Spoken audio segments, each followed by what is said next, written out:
How's it going, guys? It is Wednesday, November 27th. This week on the podcast, Itamar joins me to discuss Argent Wallet. He is the CEO of Argent, and they have created a crypto wallet that has no paper backups, free transactions, and simple addresses with a huge emphasis on security. We actually have a really good talk about Argent and everything they're doing, and I think you guys are going to really enjoy this episode, and I think you guys would really enjoy the Argent wallet as well. As always, be sure to subscribe if you have not already, and be sure to share this episode with somebody that you think would like to learn more about blockchain, or in this case, learn more about Argent wallets. All right, enjoy. This is the BlockHash Podcast.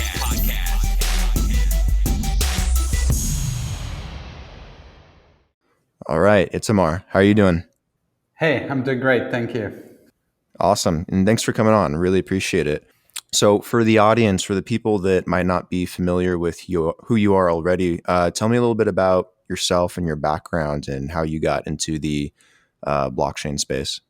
Sure. So I'm basically an engineer. Spent most of my career in tech. So I've been a product manager at Amazon. I've worked in payment at Visa, then had several startups. The last one was Peak. We were the largest mobile brain training app out there. So we had a mobile app with 60 million users running a large subscription business.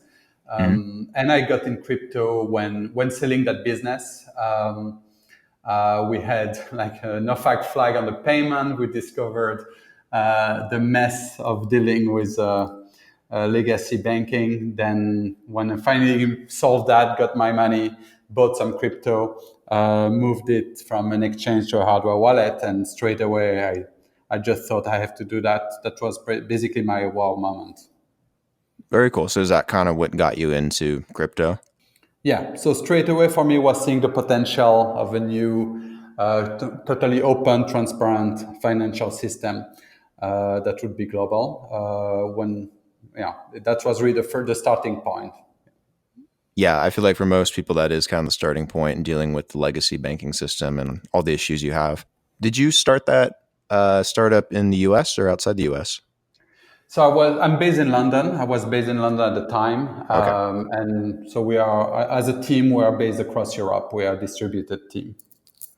I know you guys have a new thing called Argent Wallet. It's very interesting, very exciting, and I was doing a lot of research on it on your guys' website, on your guys' Medium page. Tell me and the audience a little bit more about what Argent Wallet is. Yeah, so maybe I can start from how we got there. When we started, there were really two solutions. I simplify a bit, but in crypto, either you would trust a third party, a custodian, to hold your assets, or you would have your own wallet. Whether it's software or hardware, would be quite similar in the sense you would back up a private key on a piece of paper. And if you lose it, you lost your backup. If someone sees that private key, it's over, you lost your money. And on one end, we felt amazing. The future is about having ownership of your assets. But on the other end, we thought there's no way a billion people would back up a private key on a piece of paper. So with Argent, we looked deeply at Ethereum, so that with smart contracts, you could probably achieve something that would fit a mass market audience, meaning no worry about losing your assets, easy recovery, dealing with crypto the same way you would deal with a very slick payment or banking app. But at the same time, not moving to a full custodian model, because there would be no point of crypto if everyone would just trust a central party. So what we did is we moved all the security logic would move at the smart contract layer. The smart contract would have the logic about how to store your assets, how to recover your assets. And that's really how we started. So for example, with Argent, you don't back up a private key. You can lose your private key because the assets are in a smart contract. And we have a mechanism that allows you to get back access and control of your smart contract, therefore your wallet and your funds. And that's really how we started. The nice thing when your money is in a smart contract that you can program is you can put much more logic. So we have, for example, the concept of daily limits. So even if someone were to take my phone, because Argent is a mobile app that controls that wallet, someone were to take my phone, unlock it, crack it, get the private key and drain my account, it wouldn't work. Even with my private key, the smart contract would see a large transfer to an address I don't trust, and therefore would delay that transfer, therefore I can cancel it. And that's really the beauty of the model. At the end, very similar to what you have with your bank. With your bank, you can recover your assets. With your bank, you can trust them that they will probably block a large transfer if it seems fraudulent. And we applied all that logic at the smart contract level, bridging really the gap in terms of user experience and security. That's interesting. So is the primary inspiration for this to improve upon security for crypto wallets? So I would say it's really a usability mindset. By improving security, we could make something that was extremely usable. So it's more, where do you move the security? Instead of relying on many different factors, specialized hardware, we moved it to the smart contract so that as a user, there's really no difference between using Argent or Venmo, for example. You don't worry about anything. That's why we did things like abstracting transaction fees. You don't pay gas in Argent. We did things like implementing very early on ENS, so you don't send money to a long hexadecimal address. You just send money to a friend, to his username. I would type Brandon and I would send you money. That's it. The same way you would do in Venmo. Okay, so you can have a username, a custom username, to send funds back and forth between the wallets, correct? Yeah. Okay. And every user in Argent get one for free. Every user in Argent get a free ns.argent.xyz as they join. Okay, very cool. What are the other ways that you could send like between the wallets funds to people? Like you can use a username. I imagine you can obviously use an address. Can you use like an Ethereum name service address, like an ENS address? Yeah. So if someone has, if you have another wallet with a bespoke custom Ethereum address, you just send to that .eth address, and it will work. Yeah. Okay, very cool. So any ENS, any hexadecimal address, obviously QR code, etc. So it's really the ENS that we added on top of the usual transfer method. Okay. Yeah, that's definitely a big deal. There's not a whole lot of really good secure wallets where you can send directly to someone's ENS address, especially in the US. So yeah, that's definitely a huge add-on. Which cryptos do you guys support in your wallet? Is it mostly Ethereum based, or do you have like quite a variety? Our focus is really on Ethereum right now. I would say our focus is on programmatic blockchain. So the goal really with Argent is to solve use cases using blockchain as their underlying layer. So we started looking at Ethereum, then we started looking at use case, like users wanted savings account and earn interest. Then we realized, okay, Compound and other lending protocols are there. We can solve their need using an Ethereum protocol. So we are really starting from a use case.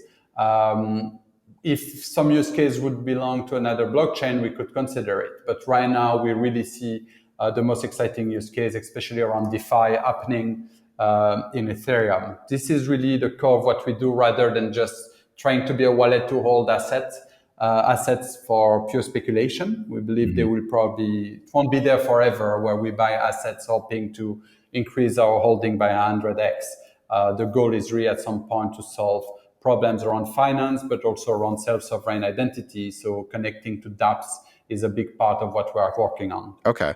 So, I mean, how can Argent benefit then from the Ethereum blockchain and Ethereum smart contracts? Are you guys planning on doing something like with dApps in the future or some type of integration there? Yeah, so right now, step one, we're very specific bespoke native integration within Argent. So things like opening a Maker CDP or putting money in Compound really happens in one tap in Argent. Because we have created native integration, you don't have to do an approve of your EC20, then send your EC20 or wrap your ETH in wet, etc. You tap on a button and your wallet, because it's a smart wallet that has logic, will orchestrate all the complexity for you. But right now, that's still a relatively closed environment. You do within Argent what we have built in. Our next step and a big focus for the end of this year and also next year, much more work will come there, is interacting with any dApp. Step one, we are now working on our Wallet Connect integration, which is really the starting point about you using Argent to suddenly connect to any dApp out there, and you would just validate the transaction using your phone. And next year, we'll be working on more solutions to really make the dApp experience even better. So that's probably one of the core focus of next year, is really improving the dApp experience for users and for dApp developers. Okay, cool. Is it mostly for holding the tokens, like for certain dApps, or are there going to be like dApps that you'd be able to use through the wallet? So you could imagine playing a game. There's several interesting projects coming out, or that are already out, and some new one coming next year. And you would use your game on any browser or even in a native app. But then when a transaction is needed, you would use Argent to confirm that transaction. The beauty of our model is we could really have a lot of flexibility. You could imagine that for large financial transaction, you open Argent and you validate that. But then you could imagine that for a game action that might happen on chain, but that doesn't involve a lot of money, you don't have to leave the game. You keep just using the game with their native interface without even interacting with with the wallet. And that's the beauty of our model, because we can basically authorize a dApp to take some actions, or as a user, you could authorize a dApp to take some action on your wallet, but not others. Imagine a Facebook or Google login experience where you are in control of your identity and all your data. That's really the end goal. Okay, yeah, that makes sense. That seems like it would make using a dApp much more seamless. Yeah, that's really the end goal for next year. Very cool. So like with all these different Ethereum tokens, do you guys like have a token swap method like in app? So if you were holding Ethereum, for example, but you wanted to hold a different ERC20 token, like are you able to swap those tokens within the app? Yeah, so the first really, it was the first protocol we integrated. So we work right now with Kyber network and swapping tokens in Argent. Really, it's one tap. It's not different than using Revolut to change USD to euros. It's really instant. So we have integrated natively. You don't feel like you interact with a third party. You are in Argent. You say I want one ETH in DAI. You type one ETH, and that's over. You in one tap, you have exchanged everything. We take care of everything in the background. We also take care of paying for gas. It's seamless. Why do you guys take care of paying for the gas? We thought here it's really about abstracting the complexity. We thought it's still something that evolves, but really we felt the mass market audience shouldn't have to worry about the gas price and the gas limit. It would be too complex to wrap their head around. Doesn't mean that we will subsidize gas for the whole world. So we have a mechanism where we can either tell the user, look, we pay for it and it's written, it's free, paid by Argent, or above either a certain limit, or if they interact with an external dApp, the users can pay for it. We still make abstraction in the sense that the user will be able to pay not just with ETH, but also could pay back the gas in DAI or other token. So the idea was really to simplify things here. Financially, it doesn't cost much. It's more the cognitive load of having to deal with gas, basically. Yeah, it's awesome that you guys do that for people. I mean, because gas prices on the Ethereum blockchain have been getting pretty dang high for a while. So yeah, it's cool that you guys kind of take care of that part, and especially with people wanting to swap tokens all the time. It's a nice feature. Thanks. Yeah, we've had some good feedback so far. I mean, with that, with like the token swaps and everything, like the number one worry and concern I always hear from people, especially people that are over 35 or so, is how they can manage those transactions that go back and forth between tokens when they swap stuff for tax purposes. So when you're making those sometimes micro transactions all the time and you're swapping tokens back and forth, is there a way where people can access like their history for that and like download a PDF or like an Excel file or spreadsheet with like their transactions? Like, is that something that's built into the wallet yet, or is it something that they can view? So it's very interesting you raised that point. We literally had a meeting on the topic an hour ago. It's a huge topic for US users we have, because as you mentioned in the US, every transaction is a taxable event, every swap. Some markets are more flexible and it's really the move to fiat that becomes a taxable event. So right now we don't use third parties. Right now we don't have a feature specifically for that, but we are talking to third parties that specialize in that. So there are a few very good players in the market, where either we could redirect users or for Argent transaction, these players could provide a full tax report at the end of the year. So I would say definitely on the roadmap. We keep counting how many user requests we get for that. And I think we have one more just right now. Very cool. Is that something you guys would plan for like on the app itself, or would there be like a portal like that you could access like on the Argent website? So the idea was the way we have scoped it so far is really the ability from the app to export once a year this report. But we are still working on the details. That would need to be an opt-in from the users because it's a third party that will compute the tax, the report for tax purpose. So we are not trying to do it right now ourselves. There are so many different tax rules.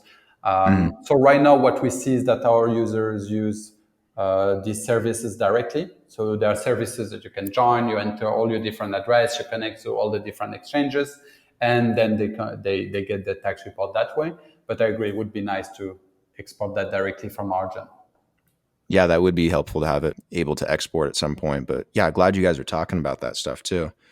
Going back to what we were talking about earlier about how it's secure, because I think it's one of the more interesting things about what you guys are doing. I remember reading on your guys' website, you use this thing called Guardians, or you call it Guardians. Can you talk a little bit more about what that is and how it helps secure Argent Wallet? Yes. So the way our recovery work, we really thought, how does it work with your bank? Your wallet gets stolen. You call your bank, you tell them, look, can you please freeze my card and send me a new one? We thought, how can we replicate that experience, but where the users is fully in control on who they will trust? And these are the guardians. So basically a guardian is any Ethereum address that you decided to trust. It can be a user key, it can be a smart contract, doesn't matter. You tell basically your wallet, your smart contract, I will trust that address. And you can pick 1, 2, 3, any number of guardians. Concretely, what do people do? You can trust a friend or family members. So they have an Argent wallet with an address, and you say, okay, I will trust that person to be my guardian. It can be yourself. You could have another phone. You could use a hardware wallet. Right now we support the Ledger, and there are much more integrations coming soon. Basically, you trust that device that you are in control of, or you can even trust a third party. So Argent is a service that can act as a guardian. Then what happens is when you lose your phone, you go to your guardian and you tell them, look, I want to recover my account. They verify they know you. So, or if it's yourself with a hardware wallet, then you're in full control. And they will launch a recovery procedure. Exactly like your bank will give you back access, they will tell the smart contract, it's okay, that's Itamar, he got a new device. You can start the recovery procedure. There are a lot of security elements. For example, it takes 36 hours to recover a wallet, so that if there was any bad behavior from a guardian, you as an owner could block them. And then the beauty of that model is very flexible. You have $100. You can decide, I don't want to bother with anything. I'll just trust Argent, and I will put two-factor with Argent, and that will be my guardian. We have people with very large amount that would trust that model, but then you can say, no, I really want to be self-sufficient, and I will have another device or 3 hardware wallets, and I will set that as guardian because maybe you have $1 million and you would rather be on guardian with redundancy. So it's a very flexible model, and we see really users using all the different methods. Okay, so is this kind of like similar to the multi-sig method? So think about it as a bespoke multi-sig just for recovery. Meaning day to day, when you make a transaction with Argent, you don't need anyone. You send money under, you have a daily limit, you send some assets under that daily limit. It's like with any wallet. You don't think about multi-signature, etc. You send an amount above your daily limit. You can either wait 24 hours. So it's above your daily limit. You get an alert. If it was you, you just wait 24 hours. If you want to send it straight away, then you can use your guardians.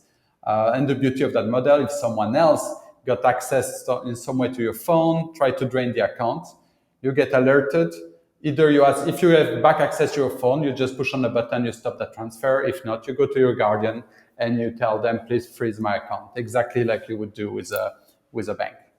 Okay. So like, how do you contact your guardian when you're in your wallet, like for sending a transaction or recovering it? Is there like a phone number that you have to put in, or does it send like, how does that process work? I'm just kind of curious. So one big use case we have is that actually your guardian, although people call it social recovery, often you are your guardian. You are your own guardian because you have another device or you have a hardware wallet, or you decide to trust Argent. And we have a portal. If you lost your phone, you would go on our portal and start the lock wallet procedure of the recovery procedure. If it's another person, we strongly insist about contacting them, literally by voice. We literally tell you, if you know them, meet them or call them. And on the other side, we tell the guardian, make sure you know who contacted you. What you don't want is people to just send an email and say, hey, please recover my wallet, because what if a scammer had access also to your email? So we really insist for that communication to happen ideally outside of any written channel, directly through a phone call or face-to-face. Okay. Yeah, that makes sense. How many guardians can you have? Can you just have one, or can you have many different ones? Many different ones. And then it's a consensus, it's a MFN. So majority of your guardians have to approve a certain action. Yeah, I could see that being used a lot at like the corporate level for different companies. Yeah, we see more and more models similar to that at corporate level, with based on the size of payment, where you would need maybe 1 or 3 authorization. We are really focusing on customer right now. Mm-hmm. And that's the beauty of the model, is that day to day users don't have to worry about the guardian. It's just there as a backup. You are fully self-sufficient on a day to day. So if you choose not to use a guardian, there's no paper backup and there's no seed, correct? Exactly. So every user has at least one guardian. Okay. So they just don't need to rely on them day to day. If you don't lose your phone, you don't need to rely on your guardian, basically. So you do need at least one guardian for recovery. Exactly. Yes. Okay. Yeah, that's for me at least, then using a seed phrase, because I get so worried when I have to write it down. And I have no idea why some of these wallets and devices, they make you write down the seed phrase. They don't just print it out for you. Because human error is responsible for so many mistakes all the time. And yes, that's the main problem. People, because we are sometimes very opinionated about not having seed phrases, and people ask us about why. Because it's not that they are bad as a technology or as a medium. It's more that it relies a lot on how the user will handle it. So of course, if you have strong expertise in security, you could simply remember it and have a brain wallet, and it's hard to be more secure. But then there are other issues with that. But for us, it's really protecting the users and simply their own process. Or not everyone has a safe at home. And so what we realize in our testing is that majority of seed phrase for mobile wallets are saved as a screenshot. That's how people do it. They save a screenshot. It's in their photo album. It's synced on the cloud everywhere. Sometimes it auto sync between devices because they're syncing between their tablet and their phone, and that's where the seed phrase is. And that's the normal behavior, unfortunately. And that's why we really wanted to build a model that can work for the next billion people while being non-custodial. Yeah, that's awesome that you guys are doing that. It really helps start changing the way we back up these wallets in the industry, because I think we're so focused on the whole idea of the seed phrase and making the seed phrase longer and more complex, when we should be trying to find ways to make it easier for the user. So yeah, I'm glad you guys are doing that and looking for solutions. Thanks. Yeah, it's a lot of work ahead. So we're coming to the end of the the recording here, but are there any like roadmap updates that you guys are excited about or that you guys want people to be aware of regarding Argent Wallet and what you guys are doing? Yes, we are really doubling down on engineering, growing the team. I think you will see a few core themes evolve in the coming months and year.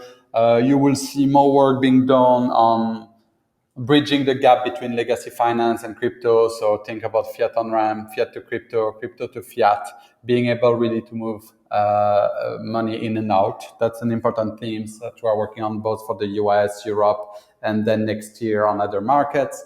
A big topic will be dApp integration. So being able to use Argent as an identity layer to interact with any dApp. So in the coming, we already have shown some of the beta work we've done on Wallet Connect, but by the end of the year, we'll have a first live wallet implementation probably.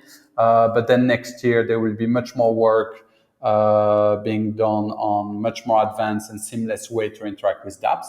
And then obviously the third topic is DeFi. So you will see more work within Argent around DeFi.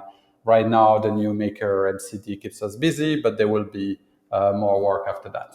How can people follow you guys and stay updated? Like, should they follow your blog on Medium, or like where on social media can they find you? I would say Twitter, Argent HQ. It's really the best way. So Argent HQ, follow us there. You will see we announce there every new features. We share some early features before launch too. That's the best channel. Awesome. Itamar, thank you. Really appreciate it for you taking the time today to talk about Argent Wallet and everything. Very excited about what you guys are doing and look forward to downloading the wallet and playing with it more and seeing where you guys go with it. So again, thank you for coming on and everything. Thanks for having me, Brandon. Thank you. Thank you. See you next time.